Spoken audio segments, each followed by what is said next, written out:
The Voice Teacher Podcast. Hello and welcome to the Voice Teacher Podcast. I'm Amy Geddes here with Sam Johnson and a special guest today. We have Dr. Jon Skidmore. He is a licensed psychologist and he also is I'm going to get this wrong, performance psychologist instructor at BYU. Professor, I totally butchered that. He's going to correct me and make it sound really good and do all the fancy things. But last week we were talking about feeling imposter syndrome, about, gosh, as a teacher, you get going and you're just like, am I any good at this? Do I even know what I'm doing? Should I just quit? I'm just going to quit just now. I did not help that student and I'm done. I'm finished. You know, we have those days. And so we thought it'd be great to bring Dr. Jon on and give us some strategies as teachers. Normally, Jon works with performers and helping them work through their anxieties and things. But as teachers, you are a performer, but it's kind of a different ball game. It's the same, but it's different. So anyway, welcome, Jon. Tell us a little bit about yourself and how you got into becoming a psychologist, particularly a performance psychologist. You know, music's been a big part of my entire life. And I attended Utah State with a vocal scholarship. I did all kinds of stuff through, junior high, high school, and college. But it wasn't until I was working on a master's degree in counseling that I realized the counseling department had everything that I needed that I wished I'd had on my stage as a young performer. I mean, what did I hear as a performer to deal with nerves or to get ready? It was like practice a lot and practice a lot more and just keep practicing a lot more. And if you get nervous, take a deep breath. And that was about all I heard. Well, that's all I heard growing up. Yeah.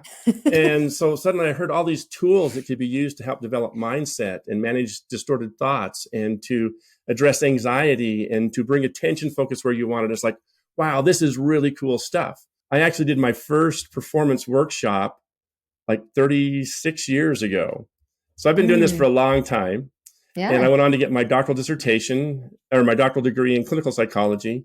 And I studied the peak performance experience with musicians. That was my dissertation. And so as quickly as I could, I had an opportunity to start a class, the psychology of music performance at Brigham Young University. And I've been teaching that ever since. That's over 30 years there teaching that. And I've had a chance to work with performers worldwide. And what I get so excited about is the simplicity of so many of these tools that I can share can have such powerful results for teachers as well as students. So when you started going more into psychology instead of like music performance, did you immediately start connecting the dots of this is really relevant for this population? Or did other people kind of say like, this is for music? Or did you kind of create this whole thing on your own? Well, I discovered sports psychology. And I began to read all the books on sports psychology. And then I began to apply it immediately. I was performing with a group called University Singers at BYU.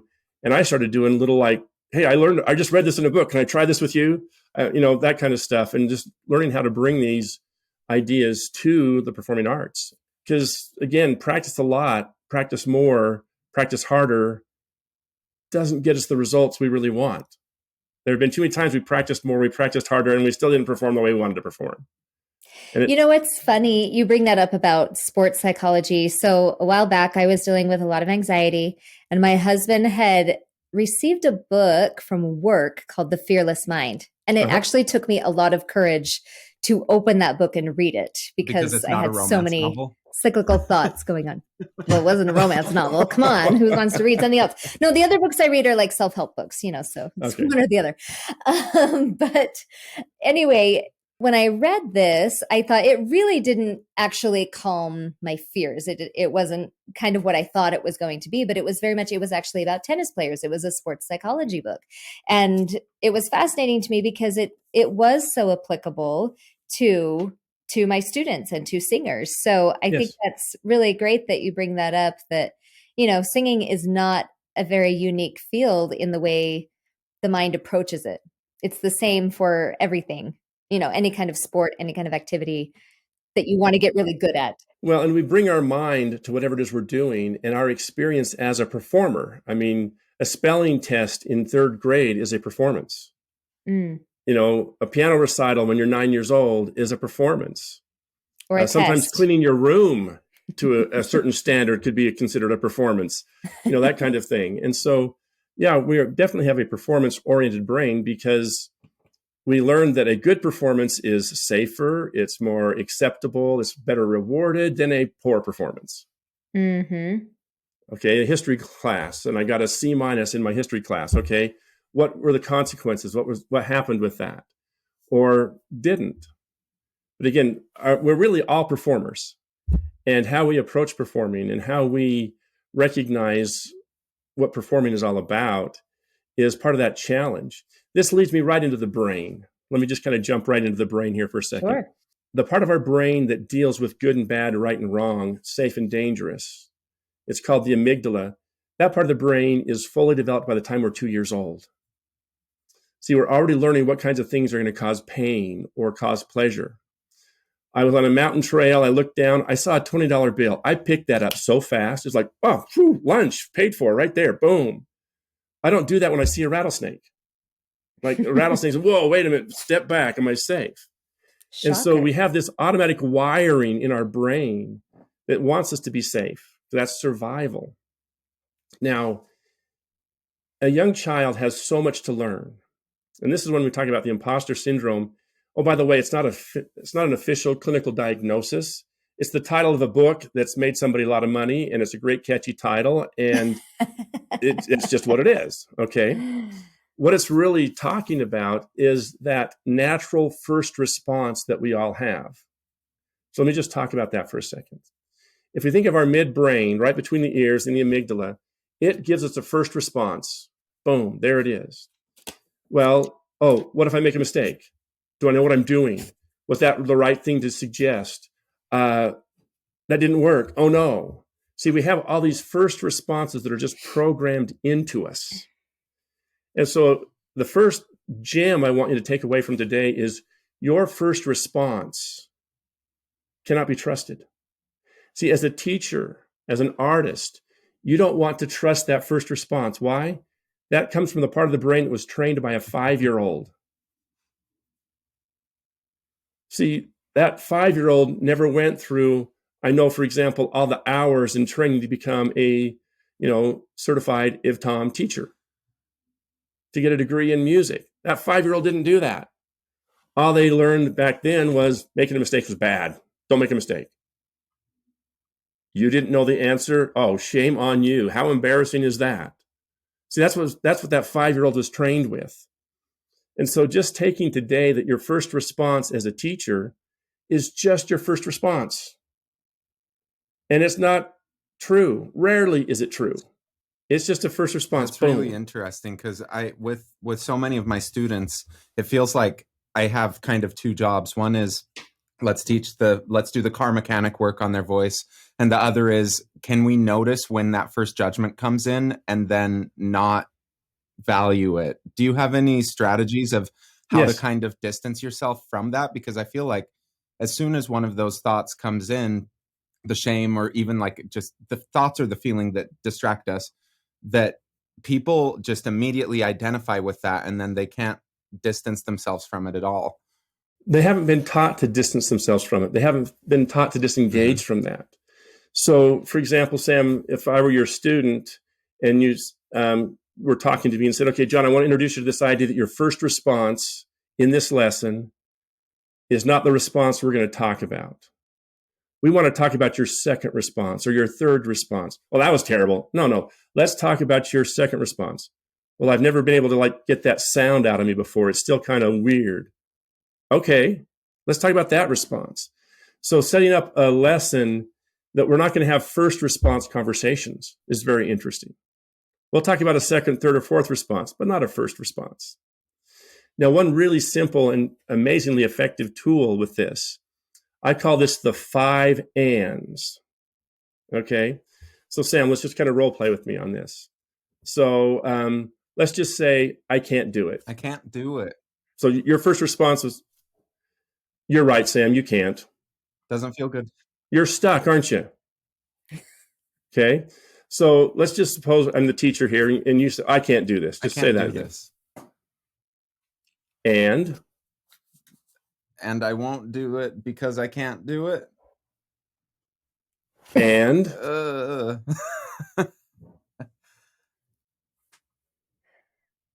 I don't know. What's next? And It sure makes you question those first thoughts, asking those ands. well, the idea here is if you tell your students, okay, by the time I get to the fifth and, I want this turned around. Okay. I failed. That was devastating. And I really messed it up. And I have done better in the practice room. And, well, this is the first time I've ever auditioned in this kind of setting. And I've got a lot to learn about auditioning. So by the time you come through 5 ands, you can turn that around if they know that's what the goal is. I actually had one person, he had over 20 negative responses to that and. He's just like, and the world's coming to an end, and the world's coming to an end, and the world's coming to an end kind of thing. And it's like, okay, he still holds the record. But to have it set up that, okay, we've got 5 ands, we want this turned around and moving you in the direction you want to go. I mean, all of us at one point or another have felt like, well, I can never do that again. Now, there are things in life that are okay to say, I'm never doing that again and not doing that again. But, in the context of a performer, I'm never going to audition again. I'm never going to sing a solo again. I'm never going to, here's somebody who messed up so badly at her sister's wedding playing a Chopin piece that she said, I'm never going to play with Chopin again. She didn't want to play Chopin ever again because it was so terrible when she was 14. And I had to work with her quite a bit when her professor with a degree in piano performance said, Chopin's going to be a part of your senior recital. She did not want to play with Chopin. It was like, and I can play with Chopin. That makes me think of an experience I had as a child, about 12 years old, 6th grade. And I was asked to sing at our 6th grade dance festival. And I sang this song about our state. And I sang it in like an octave higher than it was supposed to be sung. And it was really terrible. It sounds amazing to me. No, it was bad. It was bad. And even my mom, I think, was really embarrassed. But, she was a good sport about it. And other people would comment and, we kind of had some back and forth about it. And I was just like, I think I was kind of unfazed by it. I was like, well, I'll just do it again. Like I didn't ever want to quit. But I think for me, something I've had to tell my students over the years is that it's okay to mess up. I've had terrible performances. I've had things like that happen or where I've, just been so off key. And I have recordings of these things that are horrendous. But yet, if you just kind of expect that to be part of the process, do you think that's healthy? It's important to recognize that this is not about mastery. I mean, the physicians we've all been to, they practice medicine. I mean, as voice teachers, you practice teaching voice. You haven't mastered everything. And so again, as a musician, as a singer, okay, I don't have everything mastered, but I'm here to practice this.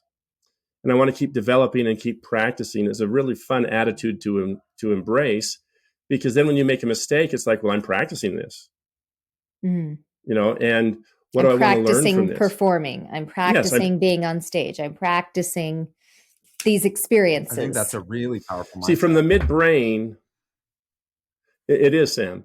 See, from the midbrain, a performance is either a good or bad thing. It's either right or wrong. It was either success or failure. But when you take on that each performance is a practice in performing.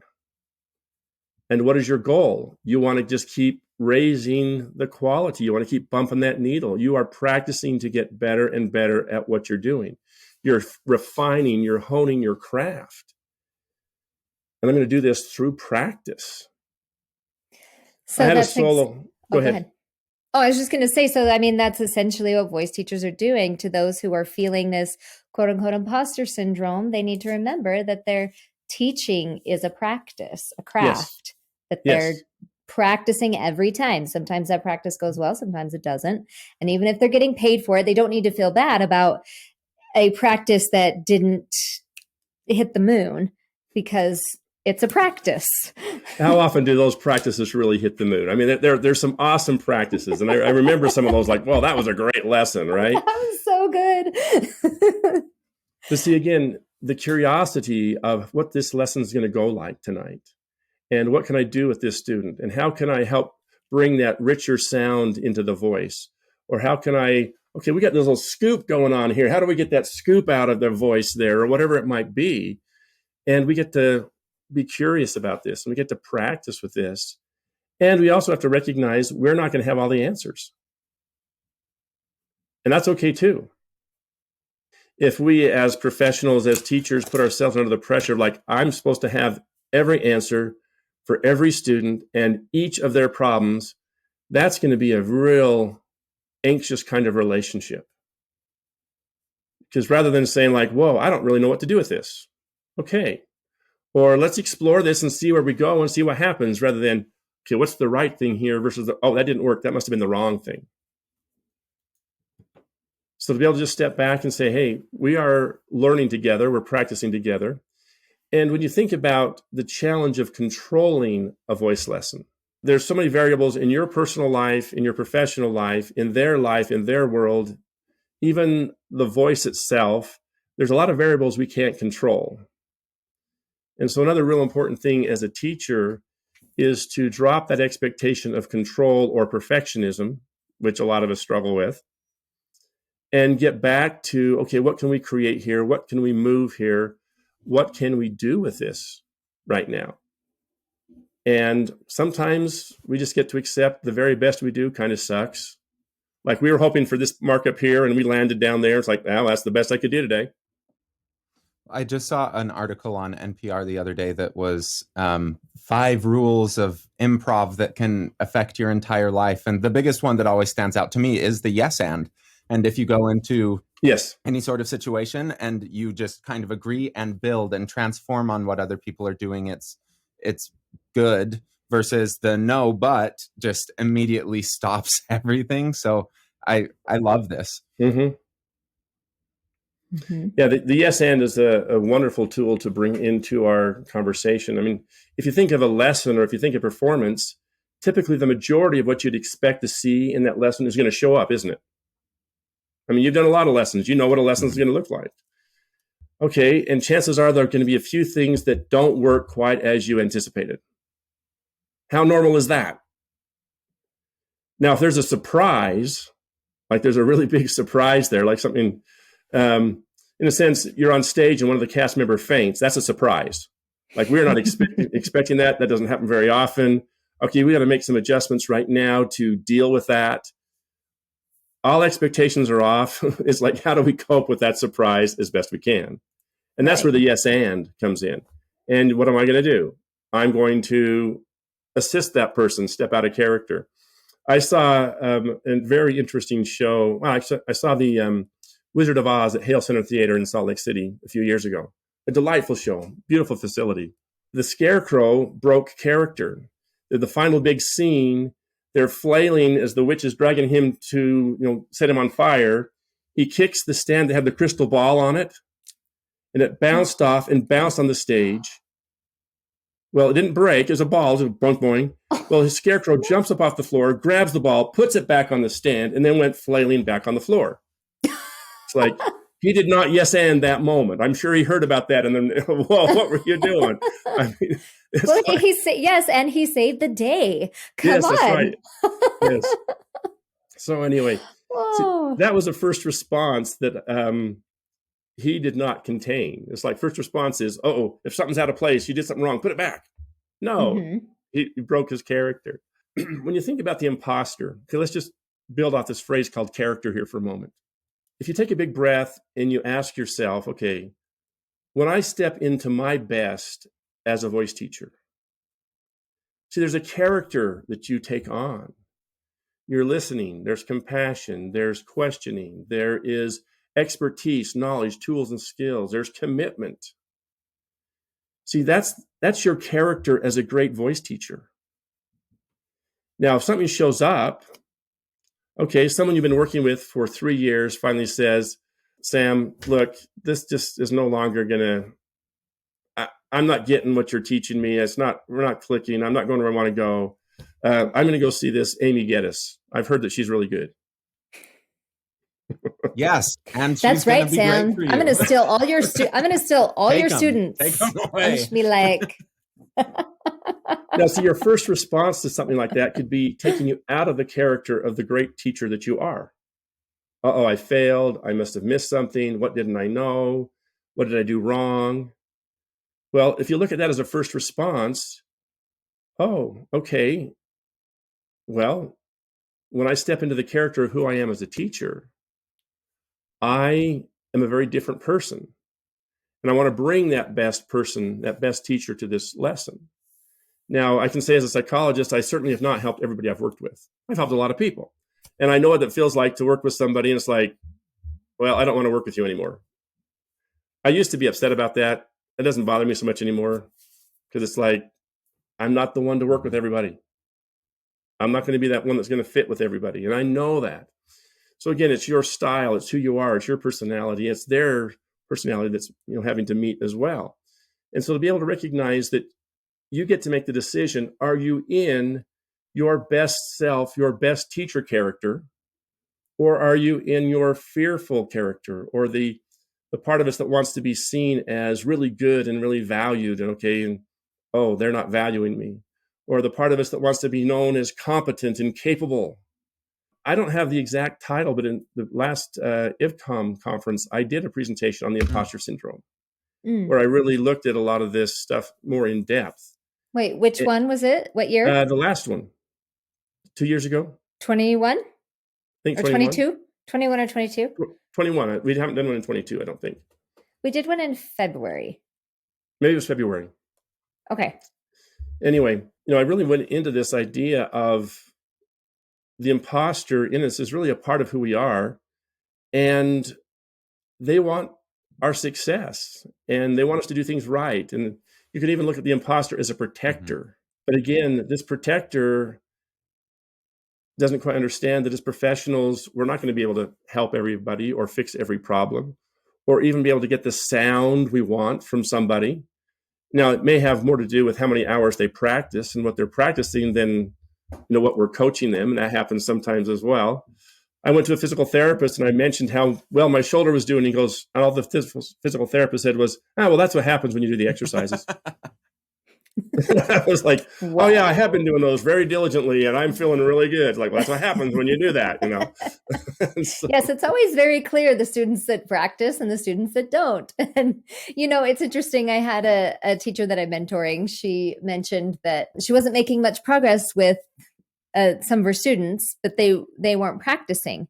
And she felt bad about taking their time or their money or whatever. She's like, how can I charge them if they're not progressing? And I'm like, well, people know how much practice they've actually done and kind of what to expect, and it's interesting to me because there are people who they just keep coming back for lessons, regardless of how often they practiced.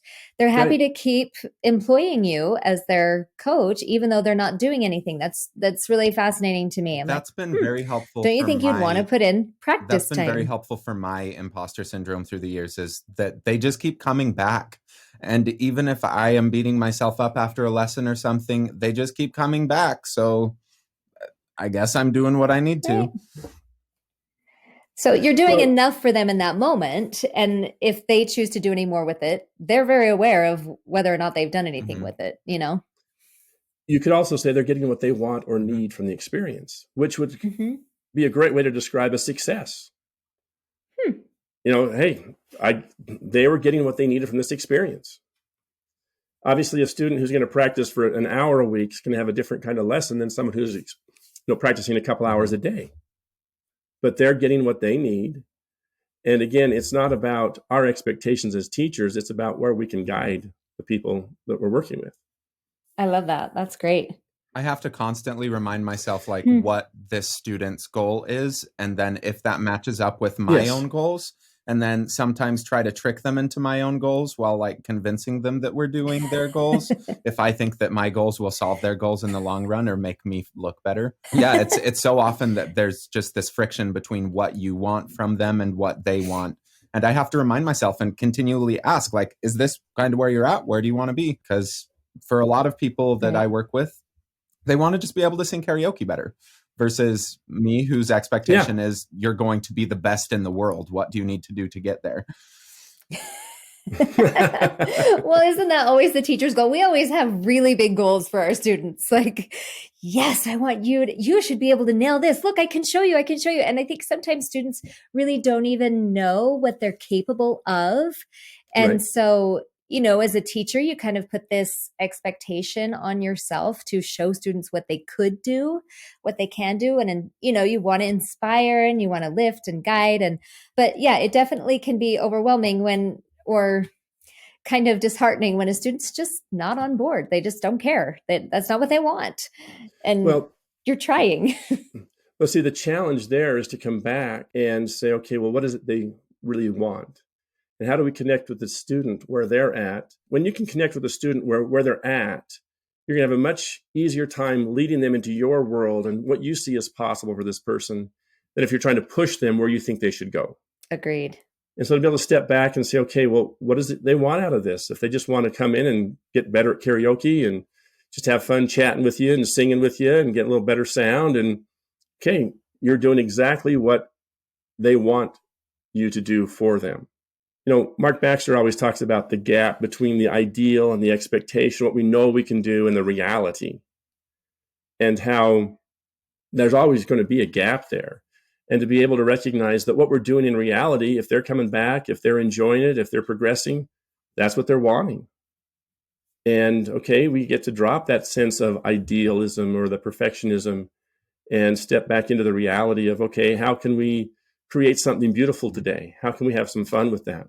One thing I'd suggest as a teacher, and I've seen this work so well, is to actually start a lesson, not with a conversation about what they're going to do today or what we expect to do today, but focus more on what attitude would you like to bring to today's lesson? Okay, let's bring an attitude of curiosity. Let's bring an attitude of fun, of play. Let's bring an attitude of openness or experimentation. Let's bring an attitude of freedom. And then you're going to watch those first responses take over and they're no longer being free or open. And you can say, whoa, we talked about being like just really open and playful. What are you feeling right now? Frustrated. I cannot get this. It's driving me nuts. Okay, let's practice dropping that. That's a great time to just say, okay, pause and breathe. Let that go. Reset. Let's try this now playfully. And go back into that line and see what happens. This has been fascinating. So good. So great. So thank you.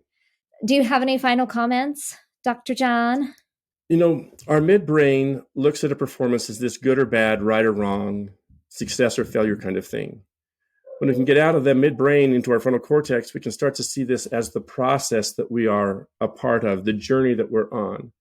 And it really makes a lot of sense to step back and say, okay, yes, there are certain things I'm doing. Again, what's the attitude? What's the mindset I'm bringing to this? And so often, as soon as we can adjust our negative attitudes about whatever's in our space, the journey becomes easier, even if the incline stays the same, as we're on that. And so really recognizing that first response that says we're not capable, wait a minute, you wouldn't be doing this if you were capable, if you were incapable.